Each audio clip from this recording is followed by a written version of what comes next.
భక్తులందరికీ మా యొక్క హృదయపూర్వక నమస్కారాలు. భక్తులారా, ఈరోజు మన కాశీ అన్నపూర్ణేశ్వరి ఏ విధంగా జన్మించింది, దానికి కారణం ఏంటి అనేది మనం ముందు చెప్పుకుందాం. అసలు అన్నం పరబ్రహ్మ స్వరూపం అంటారు. అసలు అన్నం అనేది ఎలా పుట్టింది, అసలు దీనికి కారణం ఏంటి, అన్నపూర్ణాదేవి ఎలా పుట్టింది, భూమికి ఎలా వచ్చింది అనేది మనం చెప్పుకుందాం. ఈరోజు ఈ సృష్టి అంతా 14 లోకాల్లో కూడా బ్రహ్మ విష్ణు మహేశ్వరులు అని బ్రహ్మదేవుడు అందరినీ సృష్టించడం, వాళ్ళందరినీ నడిపించే బాధ్యత మహావిష్ణువుది. ప్రతి జీవికి ఆహారం వేసే బాధ్యత పరమేశ్వరుడికి అప్పచెప్పారు. ఈ పరమేశ్వరుడికి జీవరాశులందరినీ అప్పచెప్పేటప్పటికి మానవులందరికీ కూడా ఫలసాయం సృష్టించాను.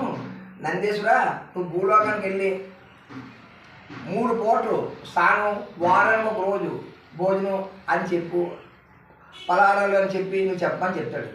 చెప్పేటప్పటికి నందేశ్వరుడు ఏం చేస్తాడంటే, ఆయన ఆతృత వల్ల అయ్యగారి మీద భక్తి కొలిది గబగబని ఆలకించకుండా వెళ్ళిపోయి 3 పూటలు భోజనం, ఒక్కరోజు స్థలకి స్నానం అనేసి చెప్తాడు. ఈ చెప్పేటప్పటికి ఏమవుతుందంటే, మానవులందరికీ కూడా భయంకరమైన ఆకలి పుట్టుకొచ్చేస్తుంది. ఈ ఆకలి పుట్టుకొచ్చేసేటప్పటికి వీళ్ళందరూ కూడా, మహాప్రభు మాకు ఆకలి వేసేస్తుంది అని చెప్పి అందరూ ఋషులందరూ కూడా వెళ్ళి, మానవ జాతి ఇక్కడ కిందని ఆకలితో అలవటిస్తున్నారు స్వామి అని చెప్పి ఋషులందరూ కూడా కైలాసం వెళ్ళి చెప్తారు.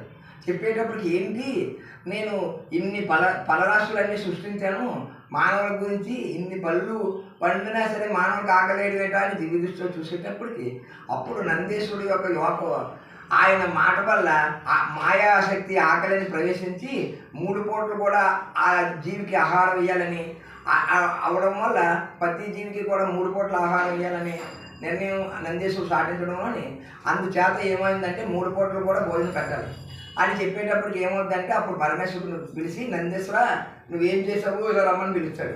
పిలిచేటప్పటికి నందీశ్వరుడు తెలిసిపోద్ది, అయ్యో నేను చేసింది తప్పు, మా స్వామి నన్ను కోపిస్తున్నాడని చెప్పి ఎలా నెమ్మదిగా వణుకుతూ దగ్గరికి వెళ్తాడు.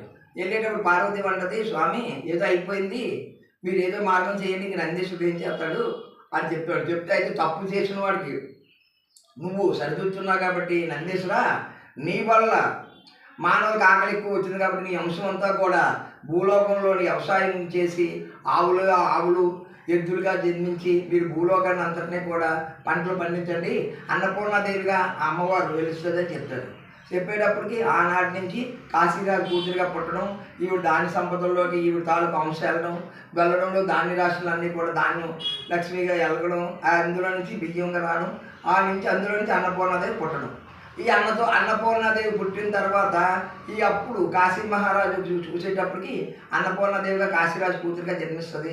జన్మించిన తర్వాత అప్పుడు ఆవిడ ధనం ఆవిడకి కళ్యాణం చేస్తాడు. కళ్యాణం చేసిన తర్వాత ఆయన భిక్షం వేసేటప్పటికి ఈవిడ నిజస్వరూపం వచ్చి ఈవిడ పూర్వజన్మ గుర్తుకొస్తుంది.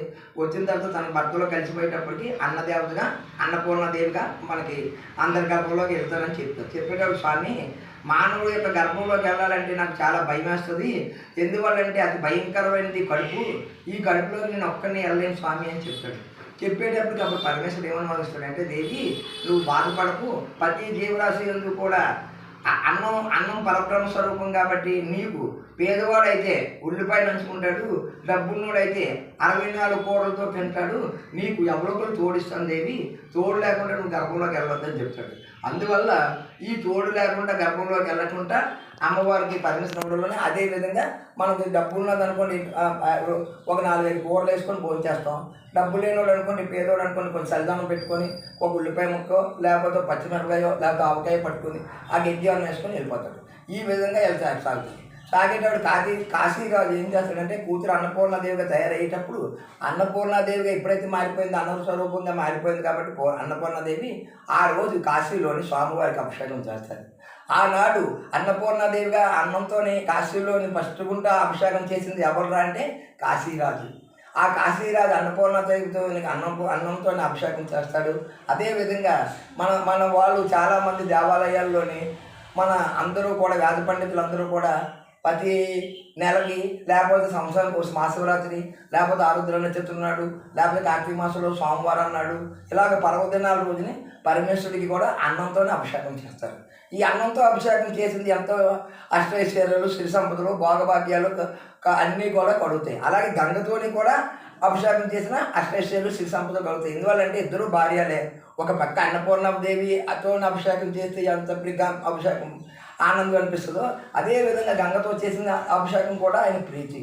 అందుచేత ఈ విధంగా అభిషేకాలన్నీ కూడా అన్నపూర్ణదేవికి ఎంతో ఘనంగా ఆ స్వామివారికి అభిషేకం చేస్తే తన భార్య స్వయంగా ఆవిడ చేతుల మీదుగా స్వామివారిని పట్టుకుందని అంత ఆనందంతో స్వామివారు ఎంతో చక్కగా భక్తులందరినీ అనుగ్రహించి అష్టైశ్వర్యాలు సిరి సంపదలు భోగభాగ్యాలు అనుగ్రహించి మనందరినీ కూడా చల్లగా ఆ కాశీశ్వరుడు మనందరినీ కరుణా కటాక్ష కృపకు పాత్రలు చేసి మానవులందరినీ జ్ఞానభక్తిగా జ్ఞానంలోని మార్చమని చెప్పి ఆ రోజు కాశీరాజు ఎంతో రకంగా అమ్మవారి కళ్యాణం చేసి 64 రకాల కూరలు అనేక రకాల స్వీట్లు పెట్టి ప్రతి వస్తువుతో సహా అన్ని వస్తువులు కూడా కాయగూరలతో సహా సమస్త వస్తువులతో సహా సాగి పంపిస్తాడు దీపావళి నాడు.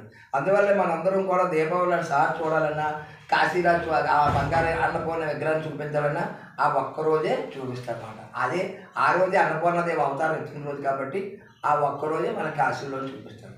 అందుచేత మనందరం కూడా కాశీ వెళ్ళి ఆ అన్నపూర్ణదేవిని దర్శిస్తే సకల సౌభాగ్యాలు సిరి సంపదలు భోగభాగ్యాలు కలుగుతాయి. మీ అందరూ కూడా ఈ కథ ఆలకించిన వాళ్ళు మీ మిత్రులకి మీ బంధువులకి కూడా పంపించి అన్నపూర్ణదేవి విషయం మనందరం కూడా తెలుసుకోవాలని కోరుకుంటూ మా గురుగారు చెప్పింది నేను చెప్పాను. అందరూ కూడా నేను తప్పులు ఒప్పులున్నా క్షమించవలసిందిగా కోరుతూ ఆ గురువు కరుణ కటాక్ష కృప అమ్మవారి కరుణ కటాక్ష కృప మీ అందరి మీద ఉండాలని కోరుతున్నాను.